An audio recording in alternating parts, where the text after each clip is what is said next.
12 horas con 44 minutos, amigos televidentes. A continuación tenemos el gusto de recibir a Silvana Haro. Ella es integrante de la Agenda Feminista.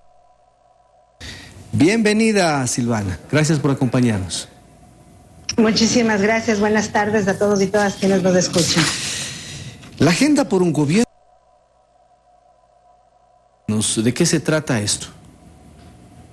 Bueno, la Agenda por un Gobierno Feminista del Ecuador es un espacio que se viene gestando desde el 2021, desde la articulación de varias organizaciones de mujeres que estamos buscando hacer una apuesta político-programática para condiciones de vida para las mujeres, ¿no? Sobre todo aquellas que se encuentran en mayores condiciones de precariedad, pobreza y desigualdad. Uh-huh.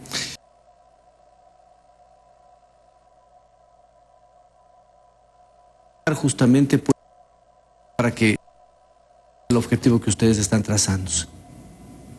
Bueno, la agenda política por un gobierno feminista está con organizaciones de la plataforma de mujeres caminando hacia la igualdad,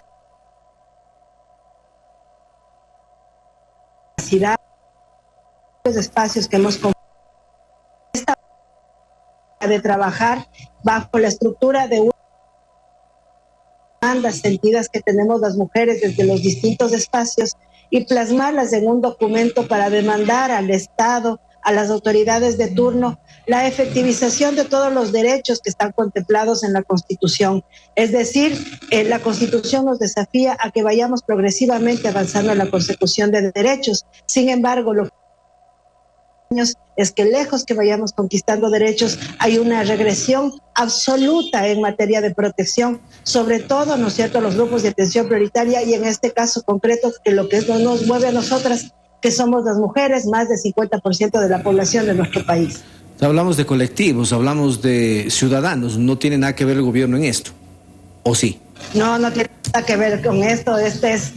Cuando hablamos de gobierno feminista, nosotros estamos recogiendo y recuperando todo este amplio sentido de la participación como un mecanismo también de que efectivamente no se puede pensar en la construcción de un Estado sin la participación activa de los ciudadanos y ciudadanas y, como les decía, en este caso concreto, desde nosotras las mujeres, quienes somos más del 50% de la población. Ahora, cuando se habla de un gobierno feminista, se escucha como que intimidante, corríjame si me equivoco, pero busca finalmente restablecer servicios, restablecer derechos que se han ejecutado o que hay que hacerlos. ¿Cómo interpretar este gobierno?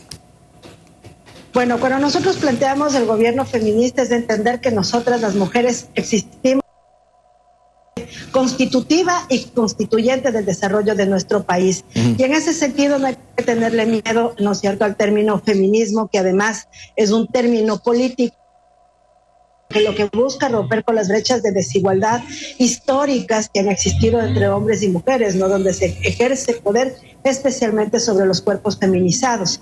Ahora, lo que nosotros buscamos desde esta apuesta político-programática es seguir avanzando en la consecución de los derechos para nosotras las mujeres y sobre todo incidir en una de las agendas que para nosotras es clave en este momento, que es efectivizar lo que plantea la Ley Orgánica de Prevención y Erradicación de Violencia contra las Mujeres, ¿no?, fortaleciendo el sistema nacional. Sin embargo, una de las observaciones que nosotros tenemos ahora, por ejemplo, para efectivizar esos derechos, es que se reconozca el cuidado como parte central y neural del desarrollo de un país. El aporte que nosotras hacemos las mujeres desde el cuidado constituye más del 20% del Producto Interno Bruto. Es decir, todas esas actividades cotidianas que nosotros realizamos tienen un costo y un costo que se traduce en la posibilidad de que otros y otras estén trabajando y aportando también económicamente, ¿no es cierto? Y eso tiene que ser resguardado y garantizado por el Estado. Sin embargo, es una regresión, ¿no es cierto? Porque, por ejemplo, cuando nosotros analizamos la proforma presupuestaria para el próximo año, vemos el recorte presupuestario que hay en sectores claves y estratégicos. En el tema de cuidado, por ejemplo, vemos el porcentaje del presupuesto en el Ministerio de Inclusión Económica y Social. Cuando hablamos, por ejemplo, de temas de prevención de violencia, vemos, por ejemplo, que el 46% de la Secretaría de Derechos Humanos ahora vemos como un acto emblemático la creación del Ministerio de la Mujer, la creación de una institucionalidad vaciada de presupuesto, no significa nada en, digamos, materia de lo que es la consecución de derechos para nosotras las mujeres. Entonces, cuando hablamos de una voluntad política para mejorar las condiciones de vida de las mujeres, para romper, ¿no es cierto?, todas estas brechas de desigualdad, para eliminar la violencia, esto evidentemente se traduce a presupuesto. Y en las concretas lo que estamos viendo es un recorte presupuestario que afecta la vida y la integridad de los ciudadanos en general, pero... Ahora, Silvana, en este tema de la regresión que usted manifiesta, y sin duda tiene razón, pero ¿qué va a hacer este gobierno feminista? Es decir, ¿qué va a impulsar para poder, primero, evitar que siga esta regresión y luego recuperar lo que se ha perdido? Evidentemente, bueno, lo que nosotros nos corresponde en este momento es seguir articulándonos, ¿no?, fortaleciendo la organización, esta incidencia política, ahora el estar, por ejemplo, en el medio de comunicación denunciando estos recortes presupuestarios, que es importante seguir interpelando al Estado, al gobierno. El Estado es garante de derechos y efectivamente a veces decimos, las personas estamos en la sobrevivencia cotidiana por los altos índices de desempleo, precariedad, informalidad, que a veces hace que nos salgan estos contextos, ¿no?, de análisis económico, de análisis presupuestario, y es que ir generando esta conciencia de que efectivamente si no se invierte, por ejemplo, en el ámbito de lo social, a veces es muy descuidado y llegado a menos, es traducir todo esto a seguir, ¿no siendo prorrogando las condiciones de desigualdad y de pobreza a las mismas familias, reproducir los círculos, transmitir esa pobreza de generación en generación. Fíjese que ahora en la revisión que nosotros estamos haciendo del presupuesto hay una reducción del 80% de presupuesto en el ámbito de la educación superior. Esto significa una afectación directamente a estos jóvenes y al futuro de estos jóvenes, es decir, condenar a nuestro país a seguir, ¿no es cierto?, reproduciendo la pobreza de manera permanente. ¿Y qué es lo que se traduce, ¿no es cierto?, en esto, los problemas estructurales que nos estamos quejando ahora, que es la inseguridad. La inseguridad también es el resultado de la falta de toma de decisiones, de la falta de voluntad política, de asignación de presupuesto para estos sectores estratégicos para el país y para su desarrollo además. Le entiendo, Silvana, que no hay políticas públicas, es decir, que puedan avanzar y no retroceder, como usted ha manifestado, esta regresión que ocurra con respecto a los derechos de las mujeres. Es decir, hay que trabajar desde allí. Mire, las políticas aparentemente están y permanentemente se están promocionando, ¿no?, desde la gestión, desde los gobiernos locales hasta el gobierno nacional. Sin embargo, ¿cómo se ve la efectivización de la política? Cuando se asigna presupuesto. Cuando no hay asignación de presupuesto, evidentemente la política no hay y por tanto no se ejecuta absolutamente nada.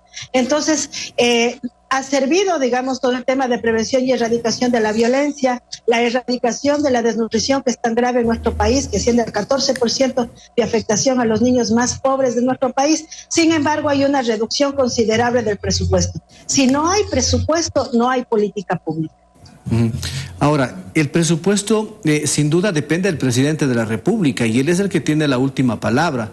¿No será necesario de conversar con él y obviamente buscar a través de estas políticas públicas más la presencia del Ministerio de la Mujer con ustedes para buscar una alternativa y que avancemos? Porque en caso contrario no hay cambios. Vemos cada vez que la agresión, vemos cada vez que la injusticia está justamente basada en estos resultados negativos que son de violencia de género.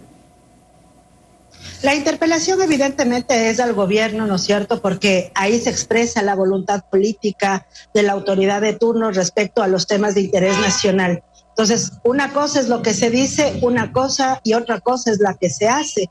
Nosotros consideramos que el Ministerio de la Mujer no es una respuesta a las problemáticas que nos atraviesan. La Constitución claramente manda la transversalización del enfoque de derechos. Y esto es, ¿no es cierto?, que todas las instituciones en el ámbito de lo público estén pensando en todas esas diversidades de género que existen en nuestro país.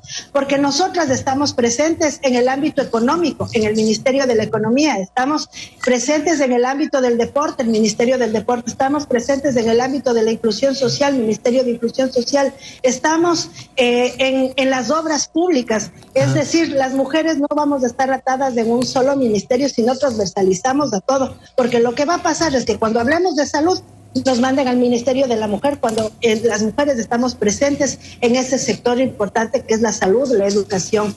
Esta es una forma, digamos, de crear una institucionalidad que podría articular, ¿no es cierto?, con los otros ministerios. Sin embargo, insisto, mientras carezca de presupuesto, mientras se le haya recortado el 46% del presupuesto, no se puede hacer mayor cosa. Ese presupuesto, por ejemplo, que le acaban de retirar a lo que era la Secretaría de Derechos Humanos, significa el no financiamiento o haber podido crear 20 casas de acogida más para las mujeres víctimas de violencia. Silvana, pero no existe esa voluntad. Gracias, Silvana, muy amable, gracias por la entrevista y obviamente estaremos pendientes porque hay cosas que están en la ley y no se cumplen y otras, en cambio, que no están en la ley pero no se habla. Gracias. Una buena tarde. Con gusto. Silvana Haro, ella es integrante de la Agenda Feminista del Ecuador. Tenemos más noticias.